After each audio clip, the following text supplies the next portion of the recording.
Merci beaucoup de m'avoir invité ce matin pour parler des aspects respiratoires en pédiatrie.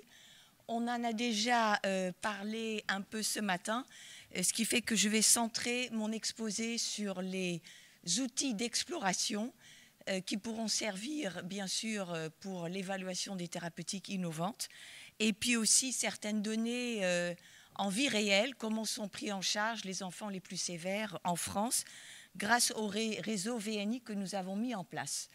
Donc, j'ai partagé mon exposé en deux parties. D'abord, l'histoire naturelle de l'atteinte du muscle respiratoire.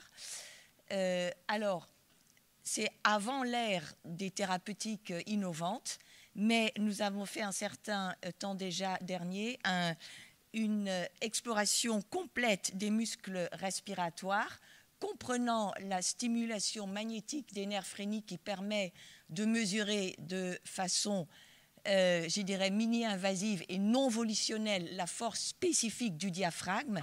Et on a comparé les résultats obtenus chez un groupe d'enfants ayant une amyopathie spinale avec des adolescents atteints d'une myopathie du Duchenne et un groupe d'enfants ayant une myopathie congénitale. Qu'est-ce qu'on voit dans cette étude? C'est qu'il y a une diminution modérée de la force des muscles expiratoires, à peu près comparable par rapport aux autres enfants.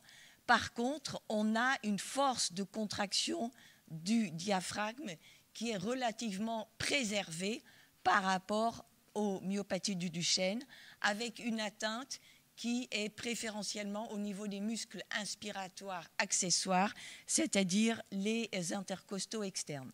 Alors ici, un article que je trouve intéressant qui montre bien que cette atteinte des muscles respiratoires entrave le développement normal de la cage thoracique en termes de volume de la cage thoracique.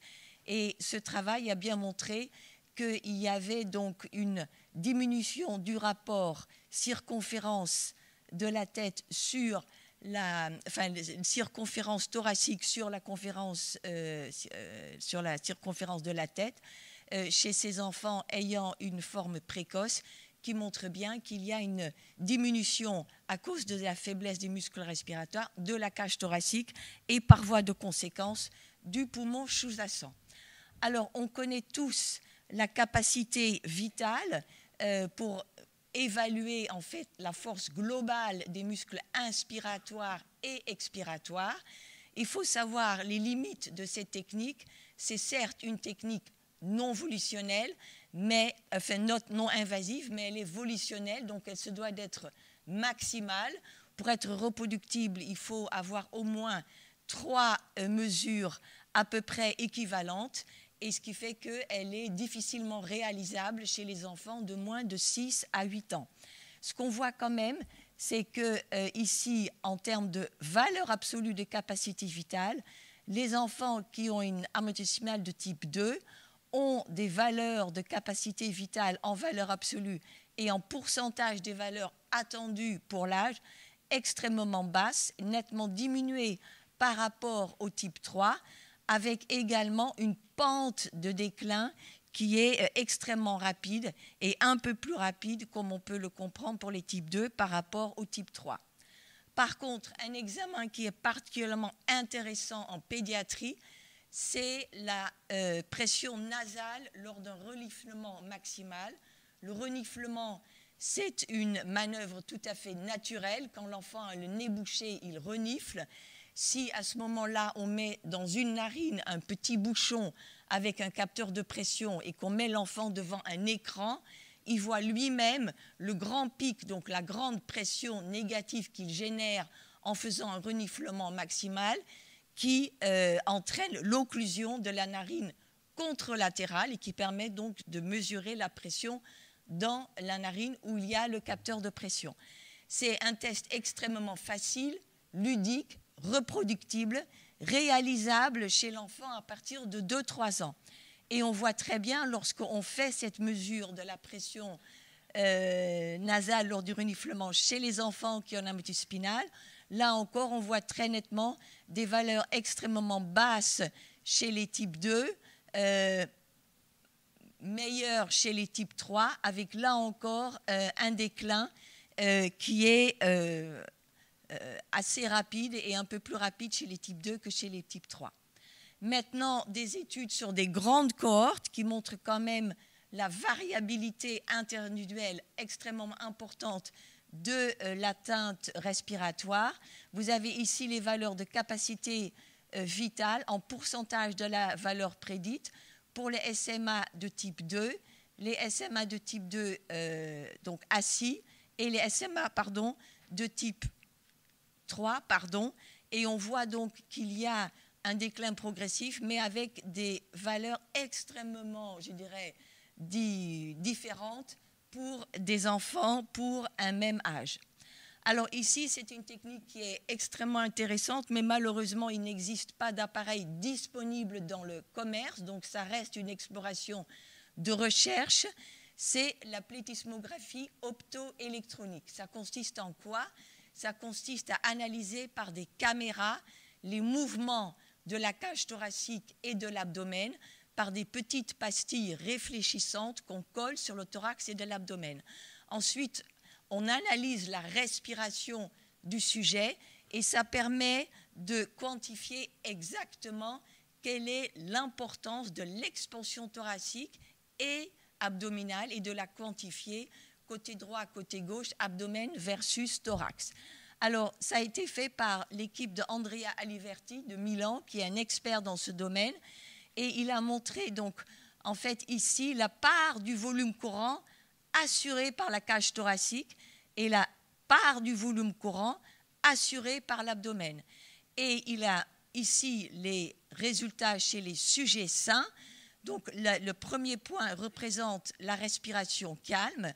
Ensuite, ici, l'inspiration au moment d'un effort de toux, donc l'inspiration maximale avant une toux, et ici, la capacité inspiratoire maximale.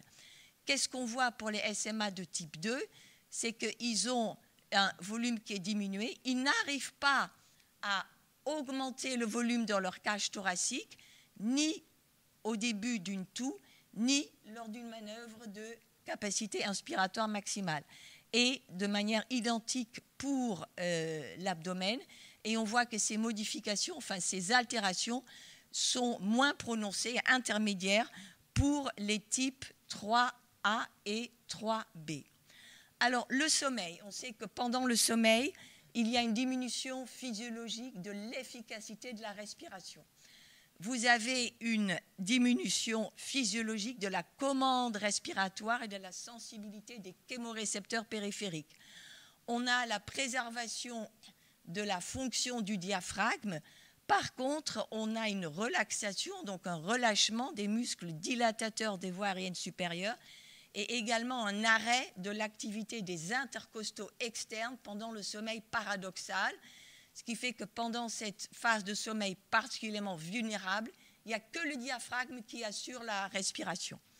Vous avez également des altérations de la mécanique respiratoire avec une augmentation des inégalités de ventilation-perfusion, une augmentation physiologique discrète de la résistance des voies aériennes et une diminution de la capacité résiduelle fonctionnelle.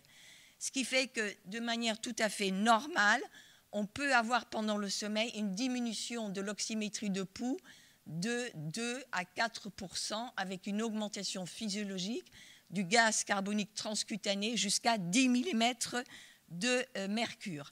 Alors, par contre, lorsqu'on regarde ces enfants respirer, ici, vous avez un tracé tout à fait typique. Vous avez ici l'oxymétrie de pouls. Ici, vous avez la reconstruction du débit nasal. Vous avez ici la bande thoracique et la bande abdominale. On voit ici une respiration à peu près normale. Et puis ensuite, on voit des phases où il y a une diminution avec un petit décalage de phase de l'amplitude du thorax et de l'abdomen, donc une diminution du débit. Et tout ça se produit de manière récurrente pendant toute la durée du sommeil et préférentiellement en sommeil paradoxal. Ce qui fait qu'il n'y a pas toujours de diminution de la saturation. Ce qui fait que ces événements, lorsqu'on les cote selon le scorage de l'Académie américaine du sommeil, on ne cote pas ces événements. Et pourtant, ils sont pathologiques. Pourtant, l'enfant ne respire pas bien. Donc, il est, en fait, le scorage international recommandé n'est pas du tout adapté pour les patients neuromusculaires, puisqu'il ne quantifie pas, il n'évalue pas ces événements respiratoires pathologiques qui ne sont pas associés à des désaturations ou des micro-éveils. Et on le voit ici tout à fait. On a fait donc des polysomnographies à des enfants qui avaient un anémie spinale de type 1 et 2, et on voit que finalement, il n'y a pratiquement pas d'événements respiratoires, puisque les périodes de diminution de la ventilation existent, mais sont trop discrets et ne sont pas scorés. Donc, le profil tout à fait typique, c'est une hypoxémie, ici, avec des événements respiratoires, mais qui ne sont pas toujours des apnées. Qu'est-ce qu'on peut voir aussi ici?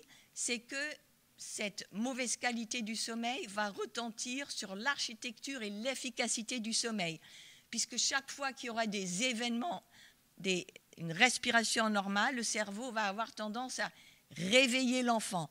Donc, on a une diminution de l'efficacité du sommeil, on a une augmentation du sommeil léger au détriment du sommeil profond et du sommeil paradoxal, avec également plus de réveils qui peuvent être des micro-éveils et bien sûr des symptômes de troubles respiratoires du sommeil.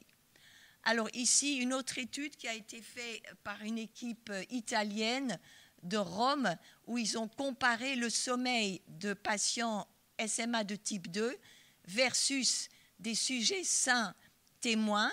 Qu'est-ce qu'on voit? Il y a plus de changements de stade de sommeil, il y a plus de réveil, il y a une diminution de l'efficacité du sommeil, une augmentation du temps d'éveil intra-sommeil, il y a plus de sommeil léger, moins de sommeil profond et moins de sommeil REM, qui sont des phases de sommeil extrêmement importantes pour le développement neurocognitif, les capacités exécutives, cognitives, mémoire et performance intellectuelle.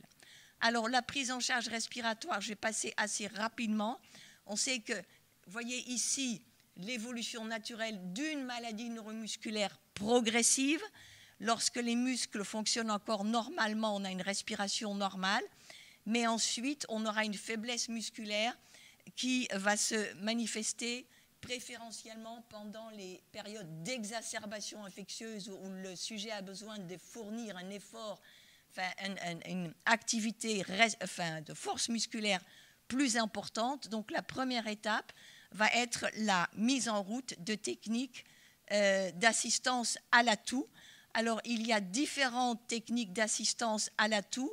Ici, des outils pour augmenter l'atout, des outils pour mobiliser le mucus ou pour protéger les voies aériennes. Vous voyez qu'on adapte ces différentes techniques en fonction des besoins de l'enfant et en fonction de l'âge également. Également, un élément très important qui a déjà été souligné, c'est que si vous n'avez pas des mouvements respiratoires efficaces et normaux, la cage thoracique ne va pas grandir et le poumon sous-jacent non plus. Donc là, on n'a que cette étude observationnelle, mais qui est importante, qui montre qu'on peut tout à fait donc, corriger ou améliorer une déformation thoracique, le thorax en cloche, grâce à une ventilation non invasive nocturne. Se pose maintenant la question, est-ce que des séances de relaxateurs de pression faites de manière quotidienne, de manière efficace, ne sont pas suffisantes non plus, surtout à un stade précoce. Alors bien sûr, toutes les mesures d'hygiène respiratoire, je n'y reviendrai pas. Éviter la collectivité, l'anticorps monoclonal anti-VRS, la vaccination, y compris antigrippale de toute la famille, pas de tabagisme passif et le scoliose, ça nous a été brillamment démontré au cours de l'exposé précédent. Je vais terminer mon exposé sur la ventilation non invasive. C'est sûr que maintenant, on est tous d'accord pour débuter la ventilation non invasive lorsqu'il existe une hypercapnie nocturne isolée qui va apparaître préférentiellement au sommeil REM puisse s'étendre vers le sommeil REM. Il faut savoir aussi que des événements, des triggers, peuvent aggraver une situation respiratoire limite et précipiter l'enfant vers une insuffisance respiratoire ou une hypercapnie, en particulier lors d'exacerbations infectieuses ou de gestes anesthésiques. Alors, c'est quoi le traitement?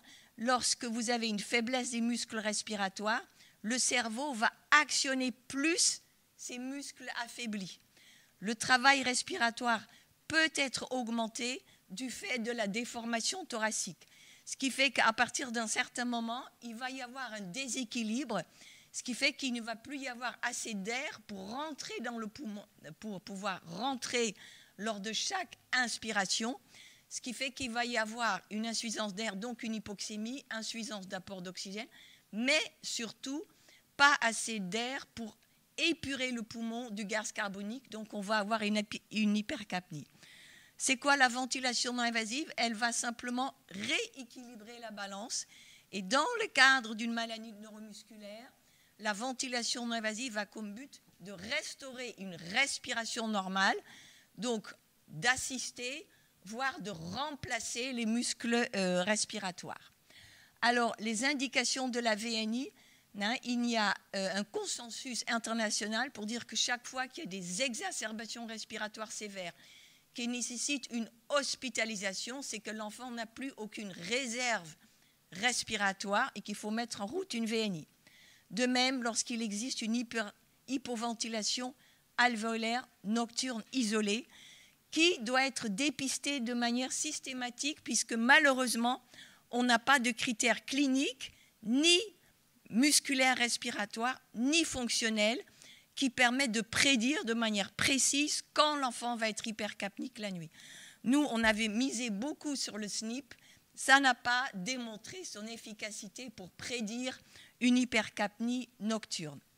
Alors, je viens de terminer un URS Statement, donc des recommandations internationales pour la Société européenne de pneumologie sur la ventilation non invasive de l'enfant. C'est un groupe d'experts qui a travaillé pendant 2 ans avec 16 experts européens. Et nous, les critères qu'on a retenus pour débuter une ventilation non invasive sont les suivants, avec donc une PCO2 transcutanée maximale supérieure à 50 mm de mercure au cours de la nuit ou un temps nocturne de passer avec une PCO2 transcutanée de plus de 50 mm de mercure pendant au moins 2% du temps d'enregistrement ou du temps de sommeil. Il y a bien sûr d'autres critères et dans un autre article, on a montré qu'en général, les enfants, ils ont exceptionnellement un critère et que plus de 90% des enfants, ils remplissent 3 ou 4 de ces critères. Alors on voit que la ventilation non invasive normalise la respiration. Vous voyez, normalisation de l'oxymétrie, amélioration de l'efficacité du sommeil, amélioration de la structure du sommeil avec de nouveau une diminution de sommeil léger, augmentation du sommeil, diminution des réveils et du score clinique. Et on voit que ces améliorations ici sont observées de manière homogène sur l'ensemble de cette petite cohorte. On voit également, donc ici, comme je vous ai dit, diminution du sommeil de mauvaise qualité, des sueurs nocturnes, des céphalées, amélioration de l'appétit, amélioration de la concentration à l'école et du score clinique global. Alors, depuis maintenant un peu plus de 2 ans, on a mis en place un réseau national de la ventilation non invasive de l'enfant qui regroupe 28 centres CHU pédiatriques dans 24 villes françaises. Vous voyez ici l'ensemble des membres de ce réseau.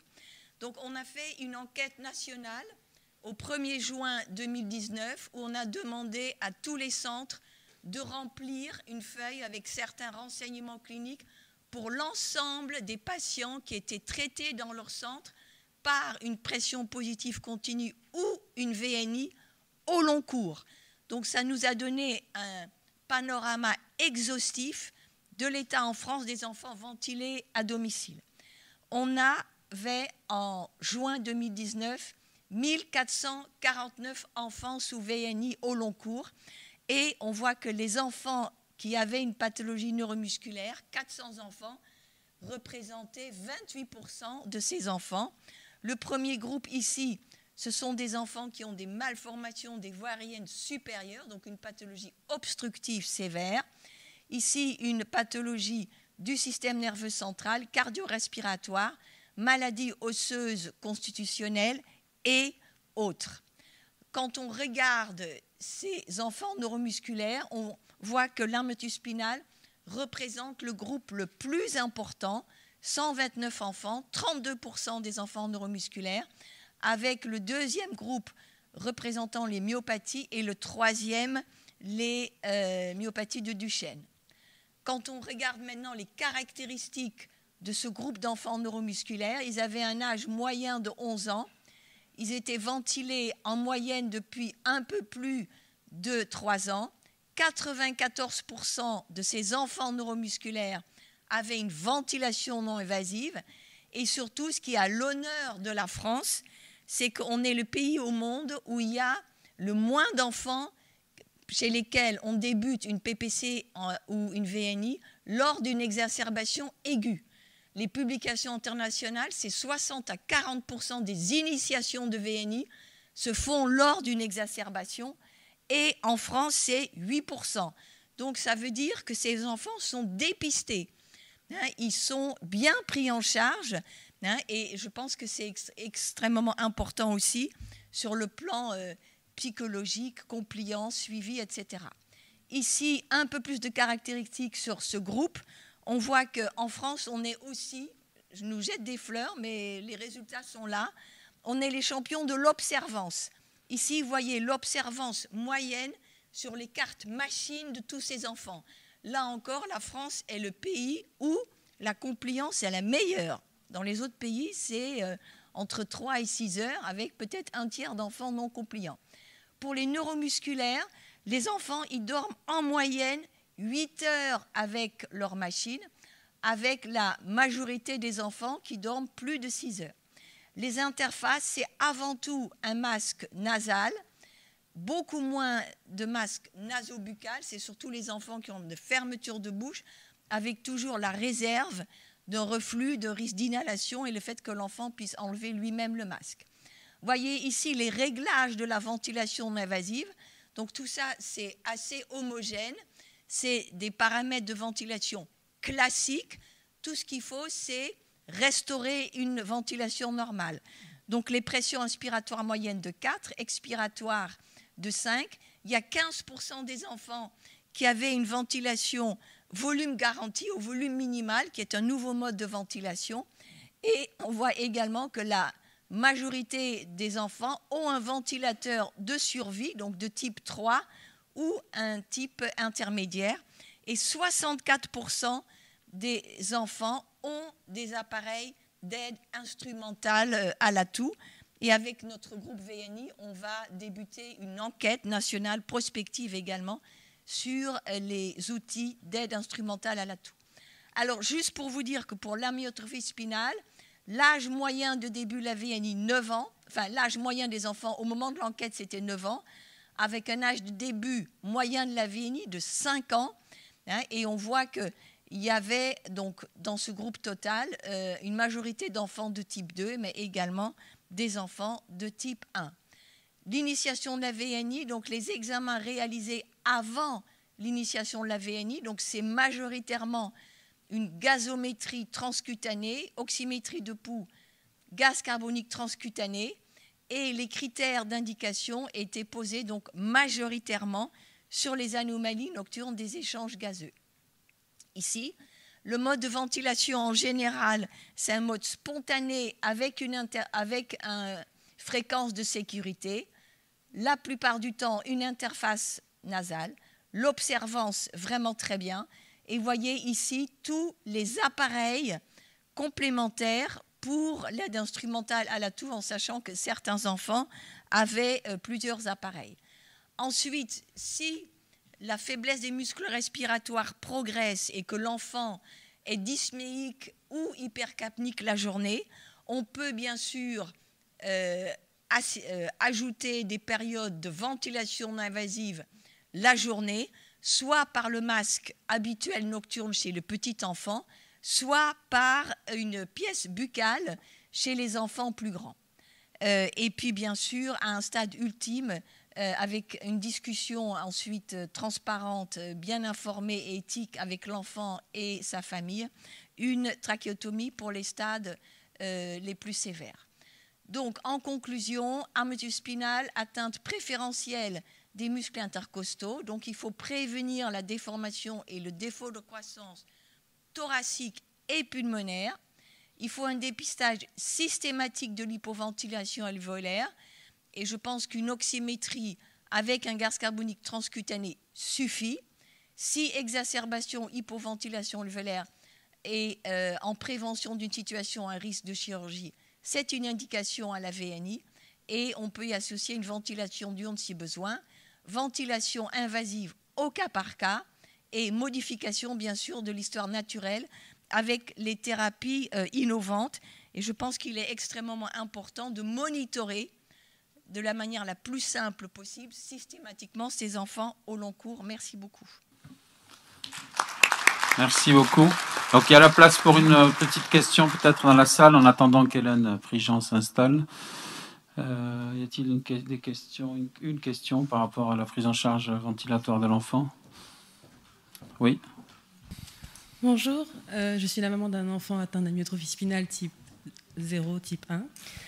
Je voulais savoir, vous n'en avez pas parlé pendant votre intervention, de la ceinture abdominale qui pour moi est primordiale pour une bonne prise en charge lors de la VNI. Enfin, je pense qu'effectivement, c'est un point à aborder, parce que nos enfants ont... Alors, je n'ai pas parlé de la kiné respiratoire. C'est sûr que là, en 20 minutes, je ne peux pas tout faire, donc j'ai fait un choix. Mais c'est sûr qu'il faut que le thorax s'expande. Oui. Hein, donc, si on n'a pas une expansion thoracique suffisante, c'est sûr qu'il faut une contre-pression abdominale, mais je pense qu'il y a énormément d'exposés sur le sujet après. J'ai vu au cours de la journée, mais je suis entièrement d'accord avec vous. Parce que beaucoup de professionnels en fait, mettent en place la VNI sans mettre en place une ceinture abdominale. Et pour moi, la VNI ne sert pas à grand-chose si effectivement les vastes côtes ne sont pas tenues. Bien sûr, je suis entièrement d'accord avec vous. Voilà. Merci beaucoup.